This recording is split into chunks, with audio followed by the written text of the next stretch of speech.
The silence in the Hanguk compound was not the quiet of peace, but the dense, weighted hush of a tomb polished to a high shine. It was a silence you could feel in the marrow of your bones, threaded through the chill of the imported marble floors and the perfect, sterile alignment of every celadone vase in its recessed alcove. This was the dominion of Jin Seo-jun, and here, even the air seemed to obey his unspoken command: be still, be orderly, betray nothing. From behind the vast, ink-black expanse of his study desk, Seo-jun regarded the latest in a procession of women with eyes that missed nothing and forgave less. She was the 7th candidate this week. The previous 6 had been dismissed for flaws microscopic to anyone else: a nervous flutter of the fingers, a scent too cloying, a gaze that lingered a half-second too long on the latticed window that overlooked the inner courtyard.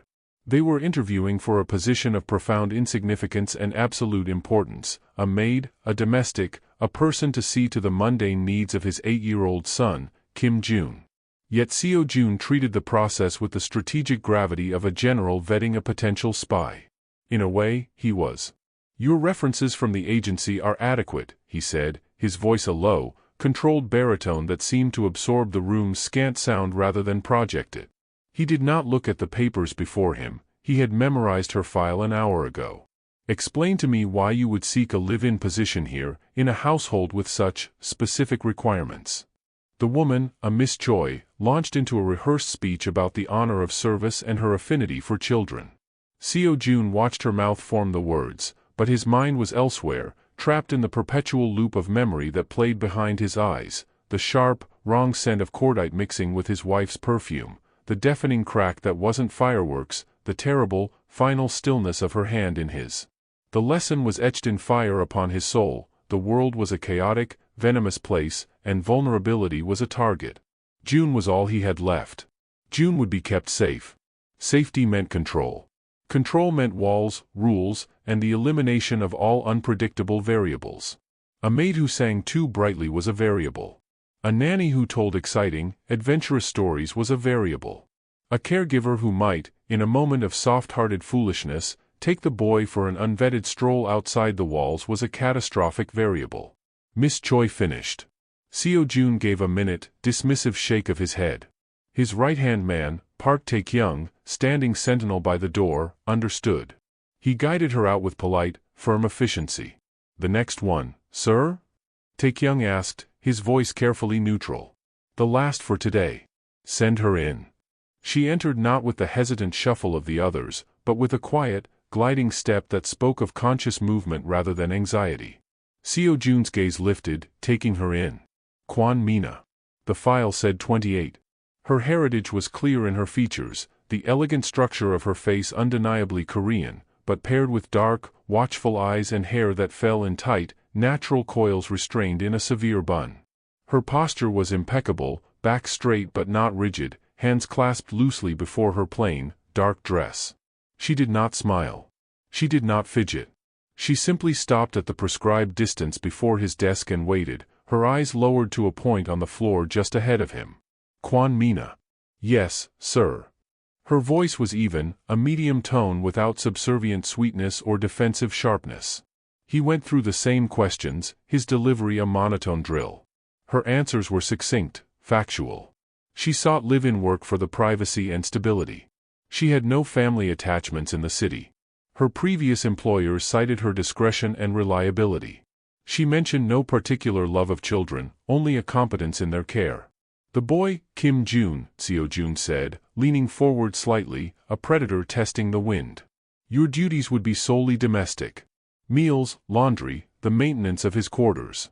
You will ensure he completes his studies. You will not engage him in unnecessary conversation. You will not take him beyond the garden courtyard, and only then with explicit prior authorization.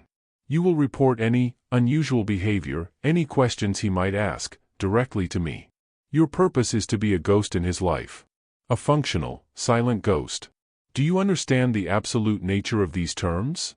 For the first time, her eyes flickered up, meeting his for a fraction of a second before lowering again. In that instant, he saw no resentment, no fear, no pity, only a profound, almost unsettling level of comprehension. "I understand perfectly, sir. My role is to provide a background of order. To be seen, if necessary, but not heard. To ensure the environment remains calm and predictable. Her phrasing was a mirror of his own unspoken mandate. It was not agreement, it was translation. A strange, cold finger traced a line down Seo Jun's spine. This one was different. She was not trying to prove her warmth, but her utility. In his world, utility was the only true currency. He asked her harder questions, traps designed to reveal a hidden talkative nature, a rebellious streak, a sentimental core. She avoided each with the grace of a shadow slipping around a corner. She was a closed door.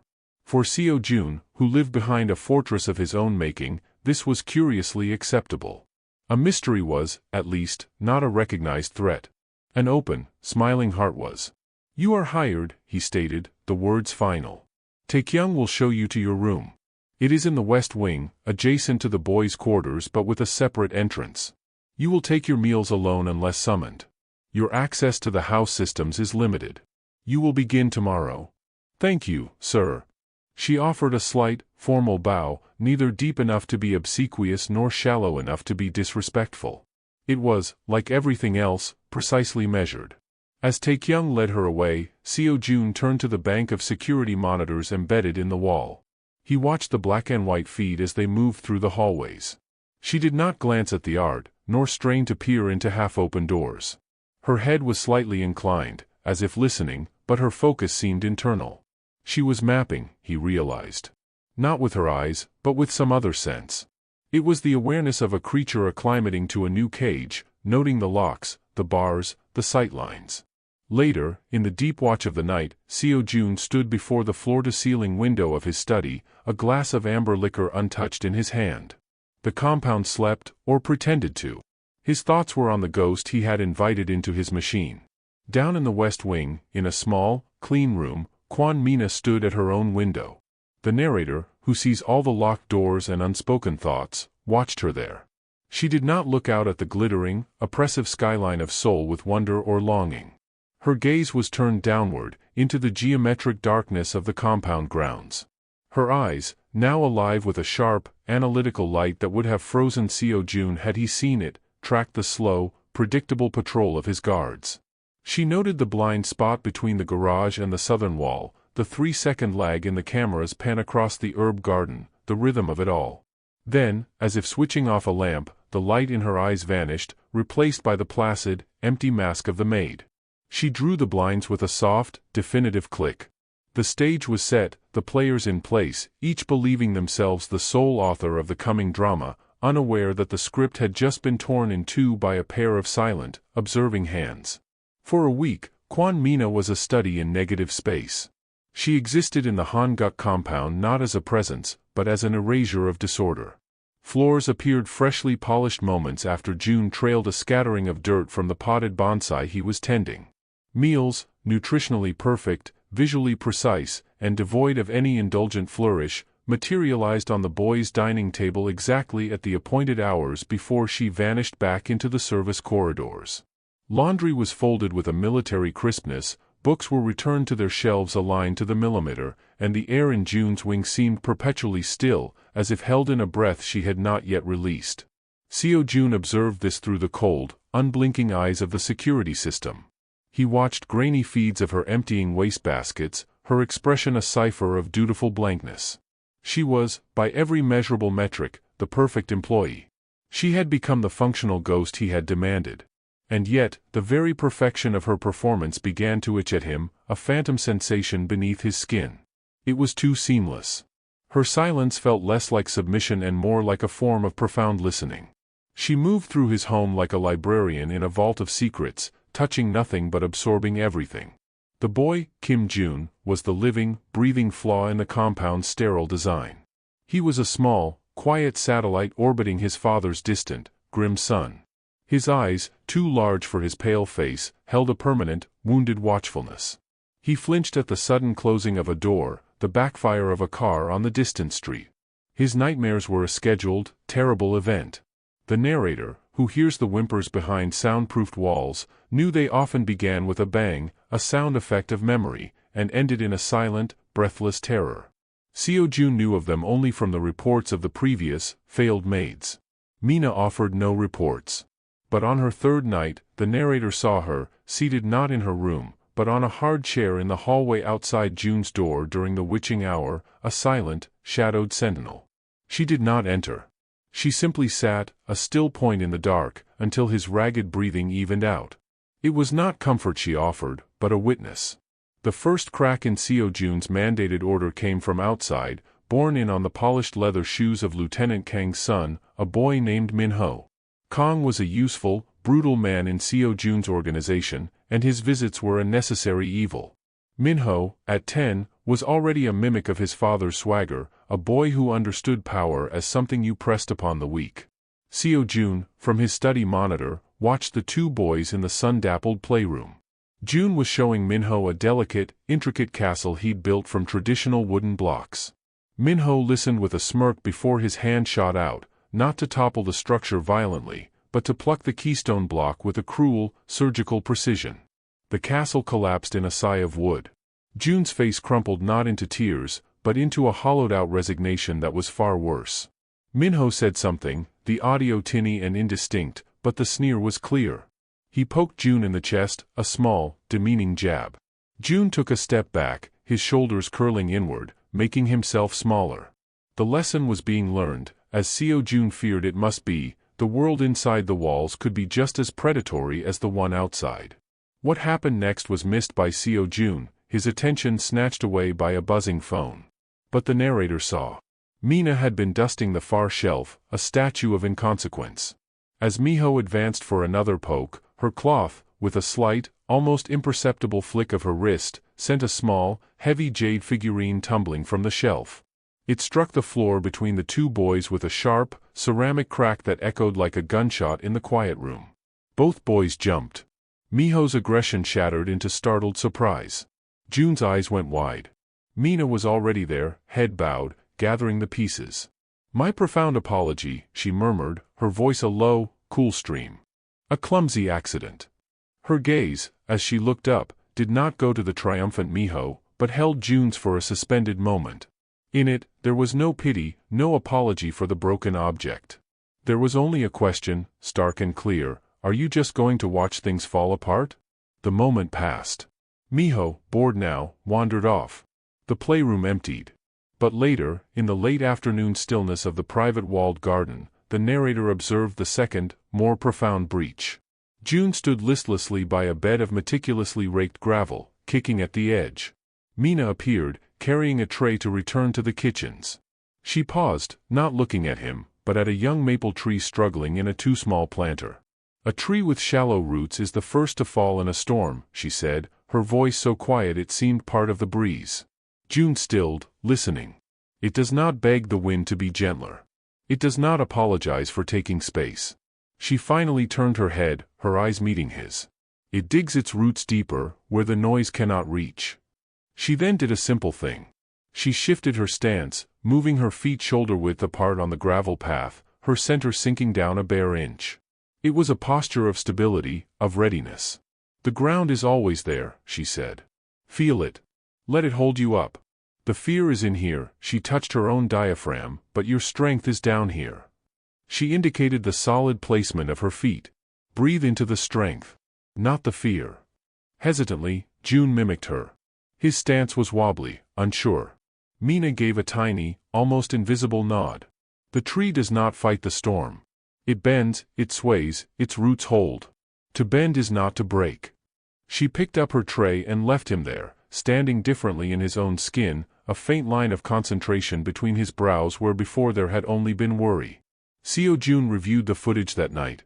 He saw the figurine fall, saw Mina's calculated intervention, saw the garden exchange.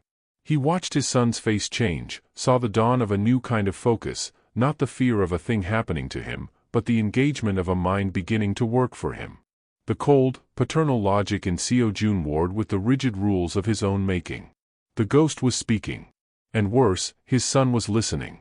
A forbidden, dangerous knowledge was being passed like a contraband coin in his sanctuary. His finger hovered over the intercom button to summon her, to terminate this experiment immediately. But he paused. He watched Jun, in his room later, practicing that subtle shift in stance before his mirror, a seedling seeking the sun.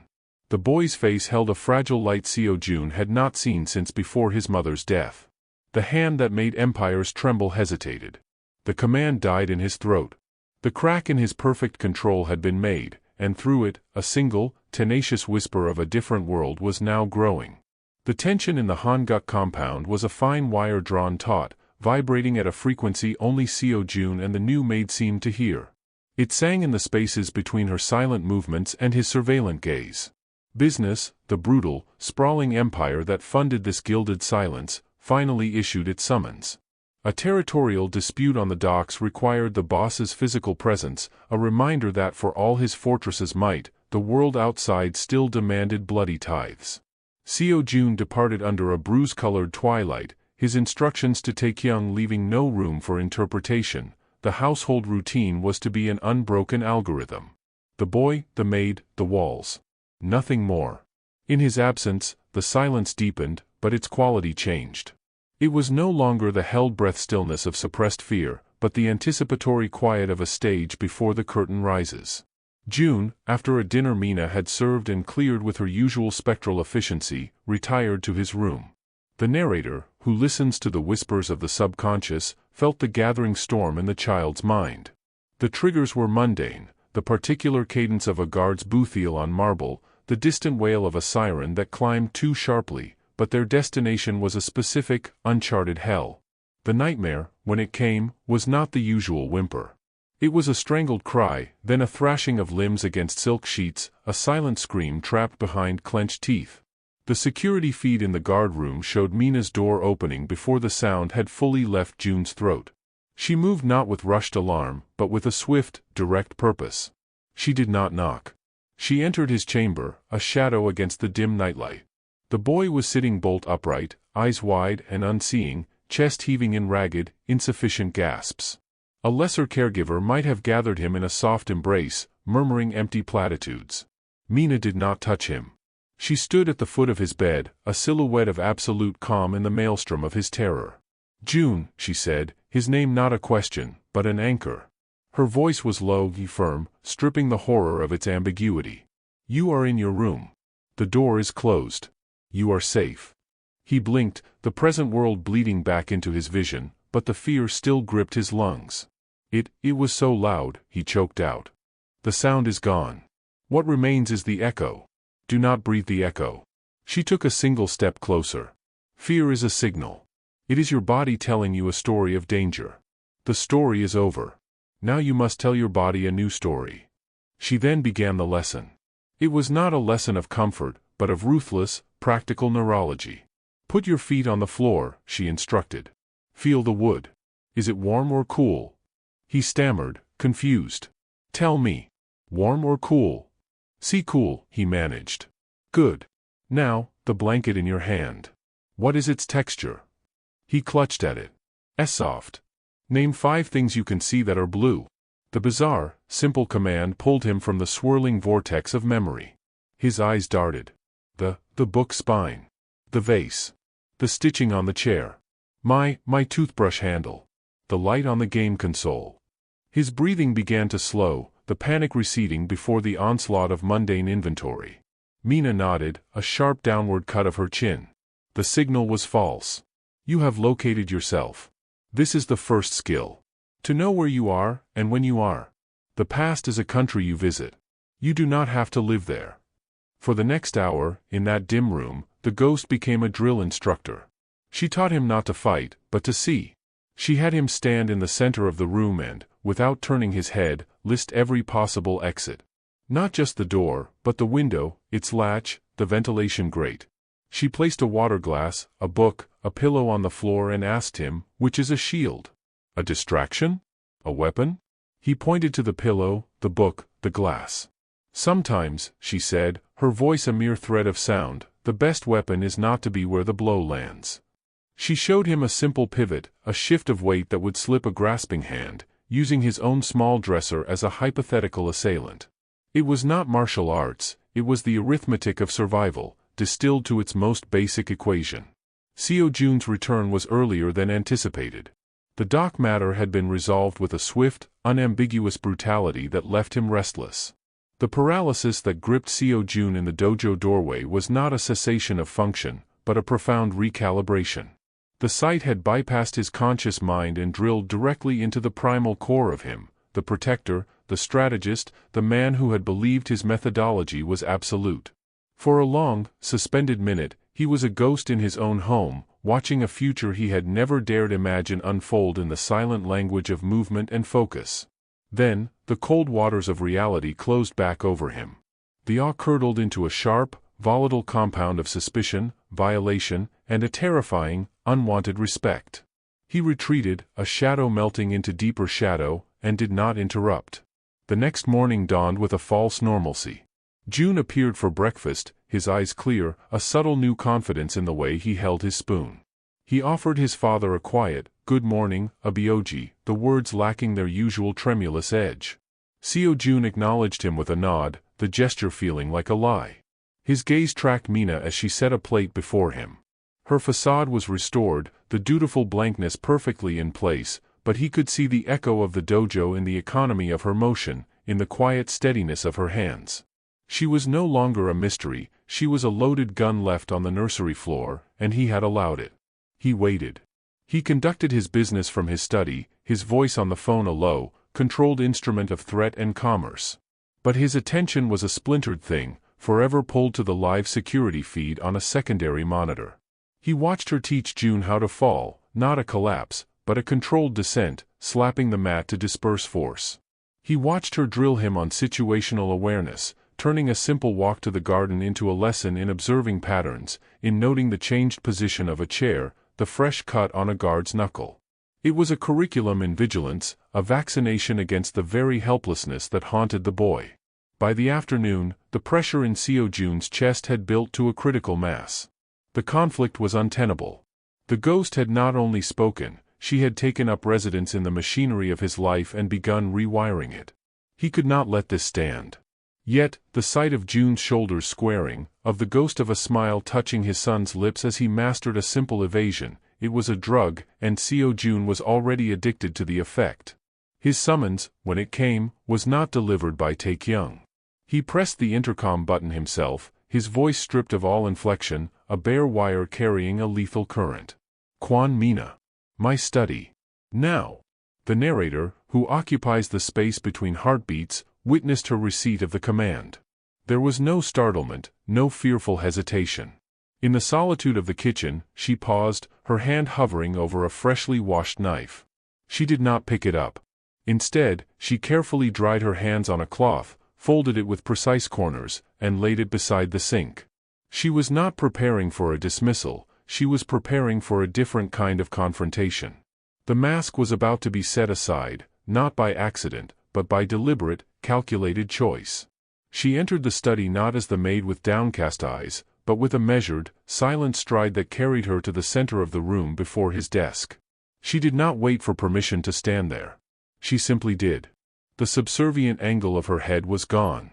Her gaze, when it lifted to meet his, was direct, unflinching, and held a depth of calm that felt like a physical challenge. The room itself seemed to contract, the air growing thin and charged. Seo Jun did not speak immediately. He let the silence stretch, a tactic that had broken seasoned lieutenants. It washed over her and left no mark. Finally, he leaned back in his chair, the leather sighing beneath him. "Who are you?" The question was not a request for a name. It was a demand for a Genesis story, for the truth of her being. "I am the person teaching your son not to break," she replied. Her voice had changed. The medium, placid tone was gone, replaced by a clarion quality, clean and hard. "I gave you explicit orders. You were to be a ghost. You were to provide order, not this."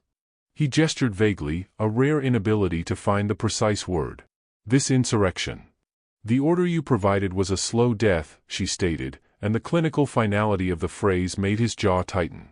"You built a museum for a living boy. You polished the glass cases and wondered why the exhibits withered." He was not having nightmares, he was reliving his murder, not his mother's, his own. The death of his own sense of agency. "You offered him a cage and called it safety. I am offering him a tool. You presume to know what safety is?" His voice dropped, a low rumble of threat. You, a hired woman who creeps in the dark, teaching a child things that will put dangerous ideas in his head? The dangerous idea is already in his head. For the first time, a spark of emotion, not anger, but a fierce, blazing conviction, lit her eyes. It is the idea that he is prey. That the world is something that happens to him. I am replacing that idea with a better one, that he can respond.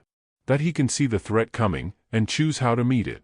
Even if the choice is only how to fall. Seo Jun rose from his chair, a predator unfolding. He circled the desk, stopping a few feet from her, invading the space she held with such firm poise. And what qualifies you, a maid, to teach him how to fall? What is your curriculum written in blood? She did not retreat.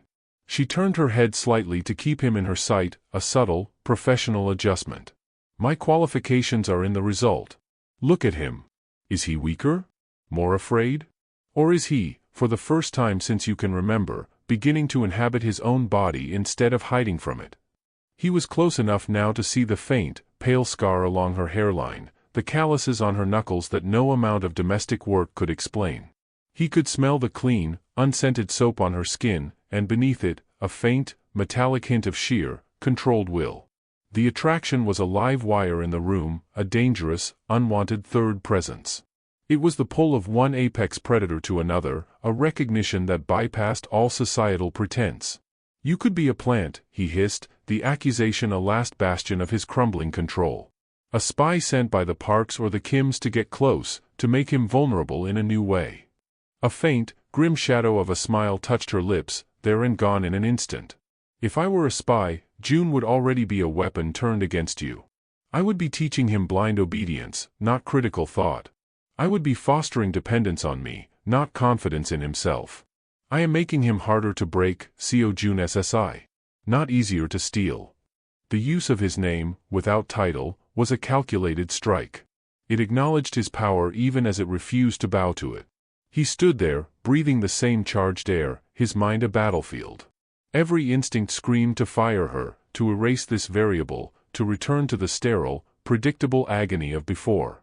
But the vision of June on the dojo mat, the ghost of his wife's wish for a strong son, the terrifying, thrilling possibility of it all, held him fast.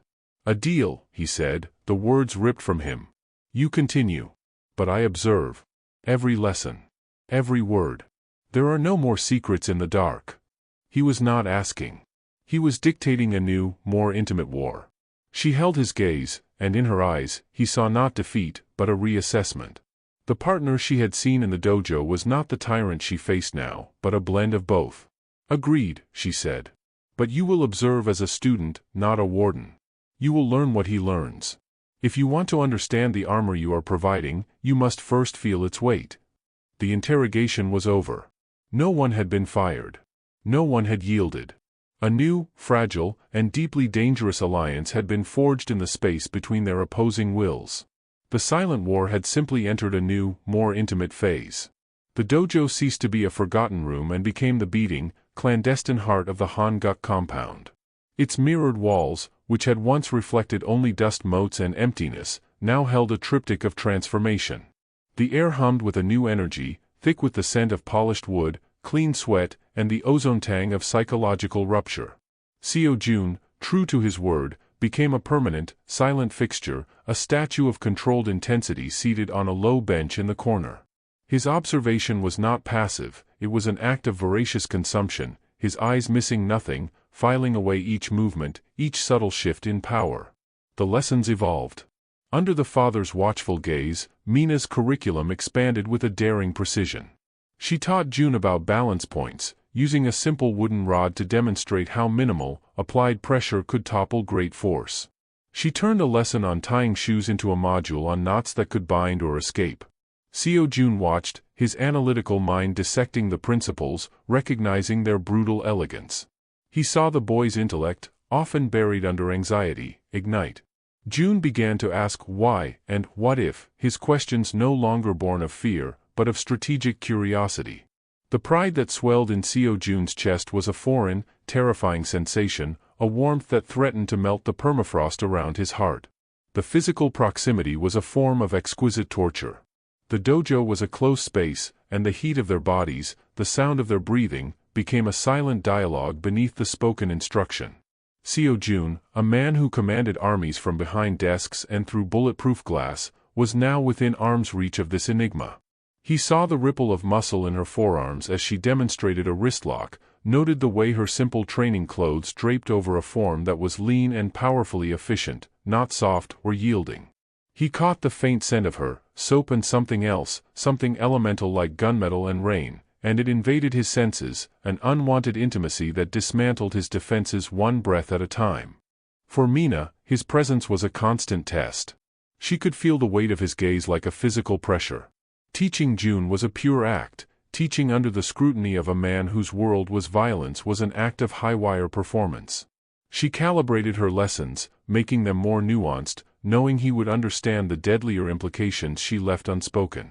She saw him not as a boss, but as another student, a dangerously advanced one, whose ingrained habits of overwhelming force were at odds with her philosophy of fluid economy. A current flowed between them, a push-pull of respect and deep-seated wariness that vibrated with a darker, more primal frequency. The catalyst came during a lesson on environmental awareness.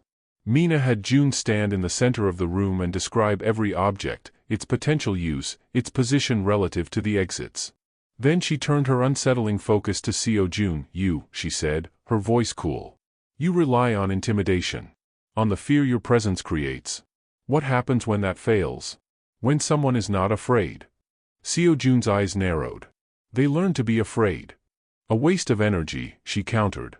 "Stand." A charged silence fell. June watched, wide-eyed. Seo Jun, after a protracted moment, slowly rose from the bench, unfolding to his full height, a panther uncoiling. He loomed over her, his dominance a palpable force in the room. "Attack me," Mina said, her stance deceptively relaxed. "Don't be absurd. You want to understand what I'm teaching him? Then experience it." A slow, direct grab. "For my wrist." The challenge hung in the air. It was a line crossed, a direct invitation into her world. Seo Jun's jaw tightened. With a controlled, deliberate motion, his hand shot out, fingers aimed to close like a vice around her forearm. What happened next was a blur of impossible, frictionless motion. She did not block, nor brace. She flowed. Her arm became an eel, twisting in a minute, circular pattern that stripped his grip before it could solidify. At the same time, her foot hooked behind his ankle, not to sweep, but to disrupt his route. It was less a throw and more a guided redirection of his own considerable momentum. He stumbled, a single, graceless step, catching himself before he fell. The shock was absolute. In his world, a challenge was met with crushing force. This was something else, a humiliating, elegant negation. Rage, hot and immediate, flared in his gut, mingled with a jolt of raw, unvarnished arousal. Before he could think, he moved again, faster this time, a backhanded sweep meant to corral her. She dropped, her center plummeting, and the sweep passed harmlessly over her head. In the same motion, she rose inside his guard, her forearm a bar against his chest, not pushing, but presencing. They froze, chest to chest, breath mingling, her eyes locked on his, fierce and unafraid. The contact was electric, a circuit closing. He could feel the coiled strength in her frame, the rapid, controlled beat of her heart against his own hammering pulse. The air evaporated. The dojo, June, the world outside, ceased to exist. There was only this precipice, and the dizzying, mutual recognition of an equal. It was she who broke the contact, stepping back as smoothly as she had entered, her expression shuddering once more into that infuriating calm. "You see," she said, her voice only slightly uneven. "Overcommit, and you create your own defeat. The goal is not to win the clash. It is to avoid the clash altogether, or to choose its terms." Seo Jun could not speak. The lesson was seared into him, far deeper than the physical principle. The line between enemy and lover had not just been blurred, it had been annihilated in that single, charged collision. Later that night, Taekyung found him in his study, staring at a glass of whiskey he had no intention of drinking. The right-hand man's loyalty was etched with fresh concern. "The background check on Kwon Mina," Taekyung began, his voice low. "It's a void. The records before 5 years ago, they don't just look fabricated. They look erased. By professionals. She is either a ghost, or she was made into one. He paused, delivering the final blow. The mercenary group, the Golden Viper, the one the Parks have been rumored to be hiring, their former commander, a man known for recruiting and breaking in child soldiers from conflict zones, fits a pattern. A very specific pattern of disappearance and reappearance. Suspicion, cold and professional, flooded back, but it was now polluted, tangled with the memory of her body against his, the look in her eyes that was more warrior than assassin. He confronted her again, not in the study, but in the shadowy garden, the scene of her first whisper to June. The Golden Viper, he stated, the name ablaze in the dark. He saw it then, not guilt, but a visceral, bone-deep flinch she could not suppress. A crack in the foundation of her composure. When she spoke, her voice was hollow, stripped of its earlier defiance. I am not a plant for the Parks. I am a refugee from that man. This place, this silence, was to be a tomb where I could forget what I was. June, she shook her head, a raw, human gesture that struck him as more truthful than any oath. He was not part of the plan. He became the reason to remember what little good I could still do. For Mina, his presence was a constant test. She could feel the weight of his gaze like a physical pressure. Teaching June was a pure act. Teaching under the scrutiny of a man whose world was violence was an act of high-wire performance. She calibrated her lessons, making them more nuanced, knowing he would understand the deadlier implications she left unspoken. She saw him not as a boss, but as another student, a dangerously advanced one, whose ingrained habits of overwhelming force were at odds with her philosophy of fluid economy. A current flowed between them, a push-pull of respect and deep-seated wariness that vibrated with a darker, more primal frequency. The catalyst came during a lesson on environmental awareness. Mina had June stand in the center of the room and describe every object, its potential use, its position relative to the exits. Then she turned her unsettling focus to Seo June. You, she said, her voice cool. You rely on intimidation. On the fear your presence creates. What happens when that fails? When someone is not afraid? Seo June's eyes narrowed. They learn to be afraid. A waste of energy, she countered. Stand. A charged silence fell. June watched, wide-eyed. Seo June, after a protracted moment, slowly rose from the bench, unfolding to his full height, a panther uncoiling. He loomed over her, his dominance a palpable force in the room. Attack me, Mina said, her stance deceptively relaxed. Don't be absurd. You want to understand what I'm teaching him? Then experience it. A slow, direct grab. For my wrist. The challenge hung in the air. It was a line crossed, a direct invitation into her world. Seo June's jaw tightened. With a controlled, deliberate motion, his hand shot out, fingers aimed to close like a vice around her forearm. What happened next was a blur of impossible, frictionless motion. She did not block, nor brace. She flowed. Her arm became an eel, twisting in a minute, circular pattern that stripped his grip before it could solidify. At the same time, her foot hooked behind his ankle, not to sweep, but to disrupt his route. It was less a throw and more a guided redirection of his own considerable momentum. He stumbled, a single, graceless step, catching himself before he fell. The shock was absolute. In his world, a challenge was met with crushing force. This was something else, a humiliating, elegant negation.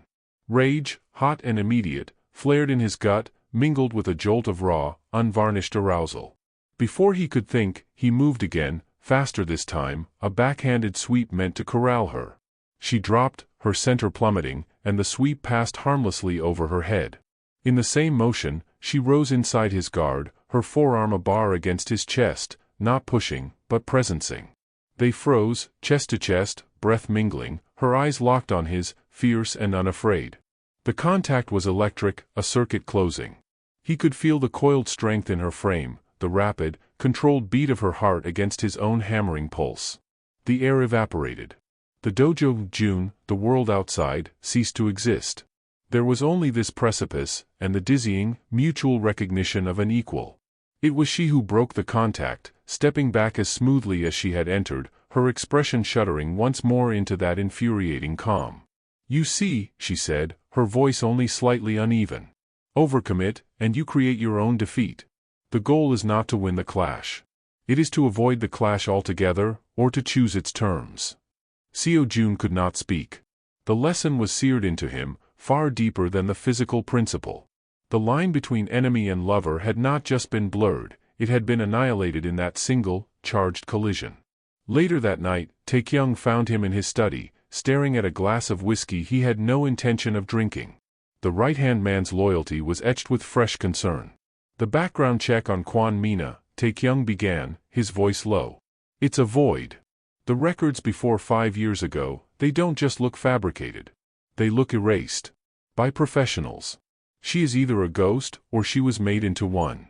He paused, delivering the final blow. The mercenary group the Golden Viper, the one the Parks have been rumored to be hiring, their former commander, a man known for recruiting and breaking in child soldiers from conflict zones, fits a pattern. A very specific pattern of disappearance and reappearance.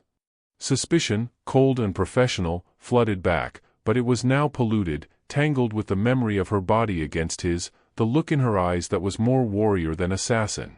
He confronted her again, not in the study, but in the shadowy garden, the scene of her first whisper to June.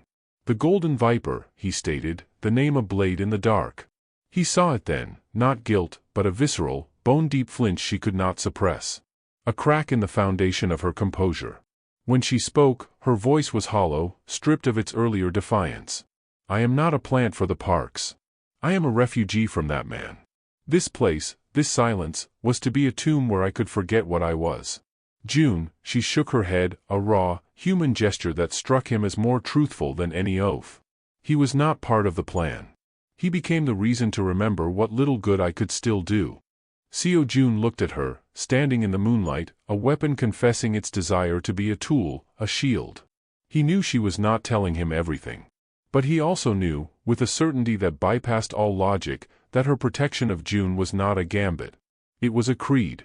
The attraction, the suspicion, the desperate, burgeoning hope for his son, all of it fused into an impossible knot. He said nothing.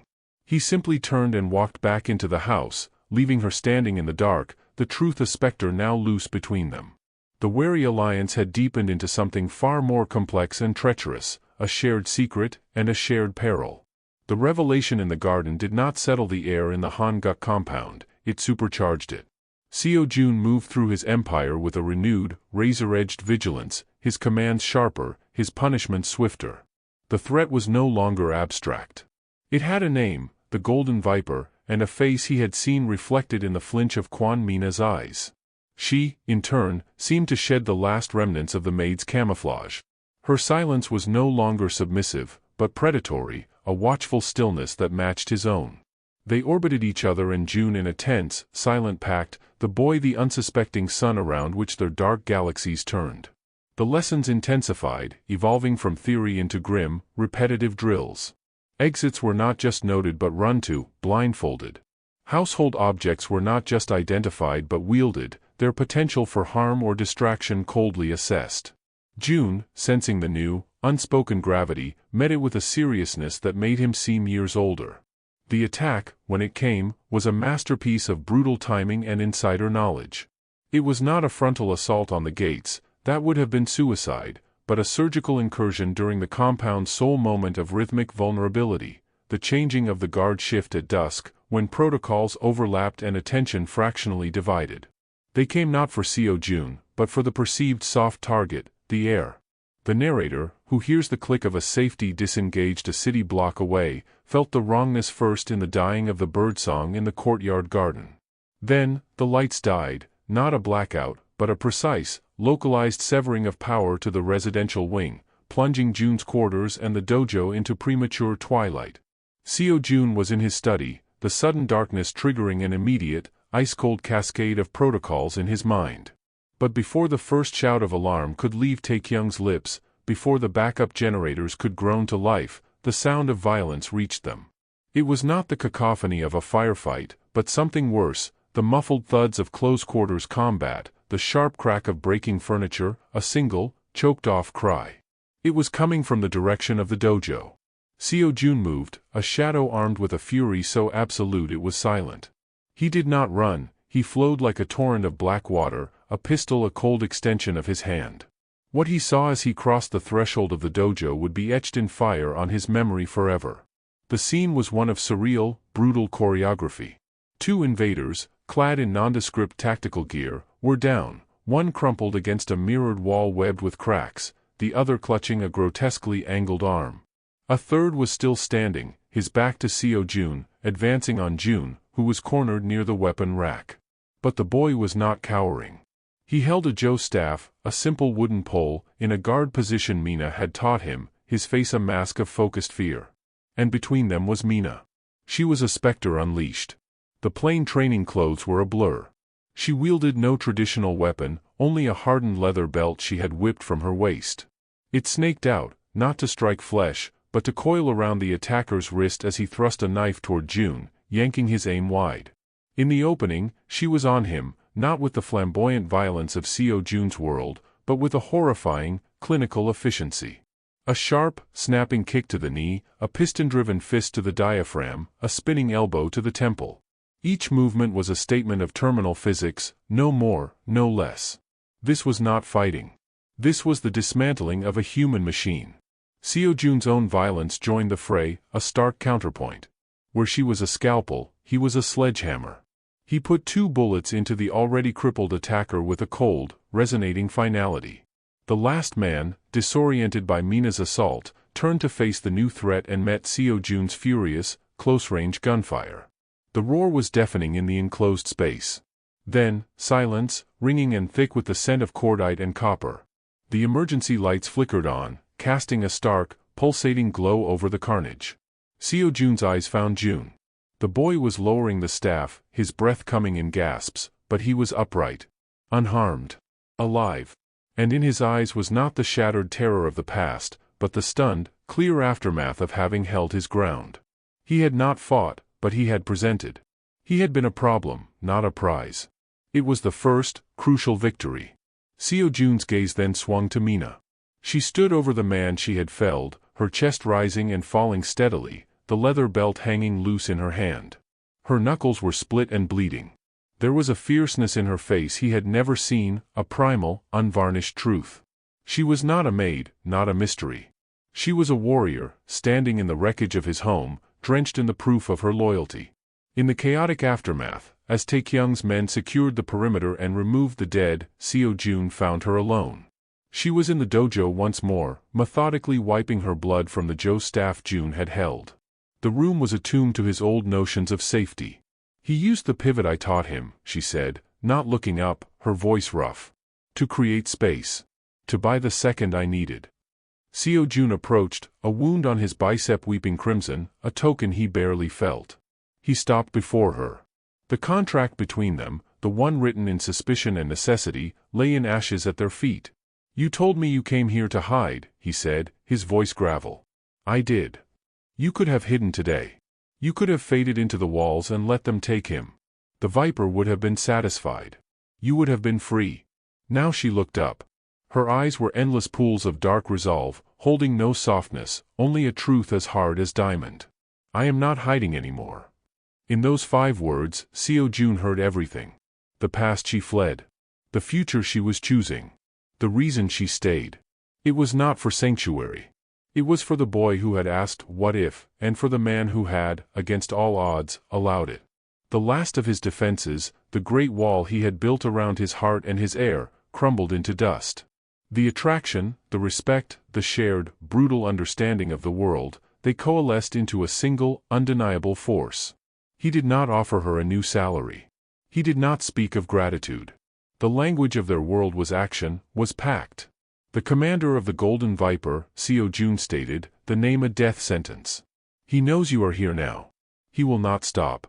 I will not spend my life waiting in this gilded tomb for his next move. He took a final step, closing the distance so only she could hear the vow that was both a promise and a proposal. Stay. Not as a maid. Not as a tutor. Stay as the blade at my side and the shield at his back. Help me burn your past to the ground. All of it. He was offering her a war, not a respite. A partnership forged in blood and intent. It was the only thing he had left of value to give. Mina searched his face, looking for the lie, the trap. She saw only the same brutal honesty she herself had just displayed. He was not a safe harbor, he was a tempest. And she was done with calm waters. A slow, grim nod was her answer. No words were needed. In the moonlit dojo, amidst the wreckage and the scent of violence, he reached for her. His hand, still smeared with his own blood, came up to cradle the line of her jaw, his thumb brushing the arch of her cheekbone. It was not a gentle touch, but a claiming, an acknowledgement of the fierce, scarred creature he saw. She did not pull away. She leaned into it, her own bloody hand rising to clasp his wrist, not to remove it, but to anchor it. Their kiss, when it came, was nothing soft or sweet. It was a collision, a seal pressed upon a pact written in fire and loss. It tasted of blood and gunmetal and a terrible, shared promise. It was the beginning of their war, and the end of every pretense that had come before. The darkness in them had not just found a mirror, it had found its home. The walls of the Hanguk compound still stand, but the silence within is different now.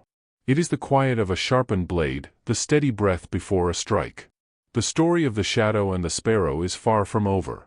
New enemies gather at the gates, old ghosts stir in the ashes, and a family forged in violence must now define what it means to love in a world that only understands strength. If you crave the darkness where loyalty is etched in blood and love walks hand in hand with danger, then this is your world. Subscribe. The next chapter awaits, and the storm is just beginning to break.